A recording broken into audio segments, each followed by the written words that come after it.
ಸ್ನೇಹಿತರೆ, ಪ್ರತಿ ಶುಕ್ರವಾರ ನಾವು ನೋಡ್ತಾ ಇರ್ತೀವಿ ಹೊಸ ಸಿನಿಮಾಗಳು ಥಿಯೇಟ್ರಿಗೆ ಬರೋದು ಕಮ್ಮಿ ಆಗ್ತಾಯಿದೆ. ಸೊ ಯಾವಾಗಲೂ ಒಂದು ಒಳ್ಳೆ ಸಿನಿಮಾ ಬರುತ್ತೆ.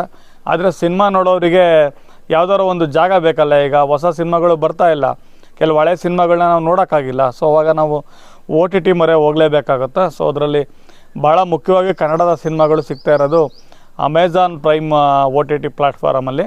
ಸೊ ಇಲ್ಲಿ ಅಮೆಝಾನ್ ಪ್ರೈಮಲ್ಲಿ ನೀವೇನಾದರೂ ಮೆಂಬರ್ ಆಯ್ತು ಅಂತಂದರೆ ಅಲ್ಲಿ ಪ್ರತಿ ಸಿನಿಮಾಕ್ಕೂ ದುಡ್ಡು ಕೊಡಬೇಕಾಗುತ್ತೆ ಪ್ರತಿ ಸರ್ತಿ. ಅದ್ರ ಬದಲು ಒಂದು ಸತಿ ಅಮೆಝಾನ್ ಪ್ರೈಮಲ್ಲಿ ಮೆಂಬರ್ ಆಯ್ತು ಅಂತಂದ್ರೆ ನೀವು ಆ 1 ವರ್ಷದ ತನಕ ಬೇಕಾದರೆ 1,500 ಏನೋ ಇದೆ, 1,500 ಪೇ ಮಾಡಿದ್ರೆ ಇಡೀ ವರ್ಷ ಕನ್ನಡ ಜೊತೆಗೆ ಬೇರೆ ಬೇರೆ ಭಾಷೆ ಸಿನಿಮಾಗಳ್ನ ಕೂಡ ನೋಡ್ಬೋದು.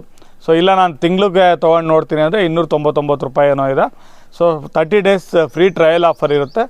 ಇಷ್ಟ ಆಗಲಿಲ್ಲ ಅಂದರೆ ನೀವು ಕಂಟಿನ್ಯೂ ಮಾಡ್ದಲ್ಲೇ ಇದ್ದರೂ ನಡೆಯುತ್ತೆ. ಸೊ ಅಮೆಝಾನ್ ಪ್ರೈಮ್ ಮೆಂಬರ್ಶಿಪ್ ಆಗಿ ಸಾಕಷ್ಟು ಸಿನಿಮಾಗಳು ರೀಸೆಂಟಾಗಿ ಒಂದು ಸರಳ ಪ್ರೇಮ ಕಥೆ, ಕೇಸ್ ಆಫ್ ಕೊಂಡಾಣ, ಈ ರೀತಿ ಹಲವಾರು ಹೊಸ ಕನ್ನಡ ಸಿನಿಮಾಗಳು OTTನಲ್ಲಿ ಅಮೆಝಾನ್ ಪ್ರೈಮಲ್ಲಿ ಸಿಗ್ತಾ ಇದೆ. ಸೊ ನೀವು ಮೆಂಬರ್ ಆಗೋಂಗಿದ್ರೆ ನಾನು ಲಿಂಕನ್ನು ಡಿಸ್ಕ್ರಿಪ್ಷನ್ ಬಾಕ್ಸಲ್ಲಿ ಕೆಳಗಡೆ ಹಾಕಿರ್ತೀನಿ. ಸೊ ನೀವು ನೋಡಿಬಿಟ್ಟು ಕ್ಲಿಕ್ ಮಾಡಿ ಮೆಂಬರ್ ಆಗ್ಬೋದು. Thank you.